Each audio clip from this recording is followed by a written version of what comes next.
Hi guys!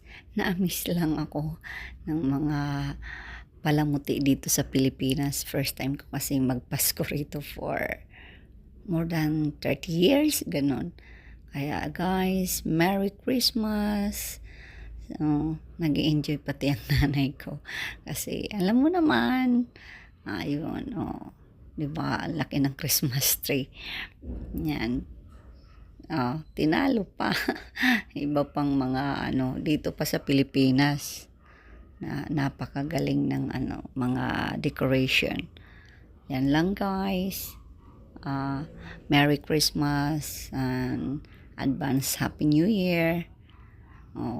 Di ba guys? Happy ang nanay ko kasi naipasyal namin. Di ba? Yan lang guys. And ayun siya, nanay, may mom.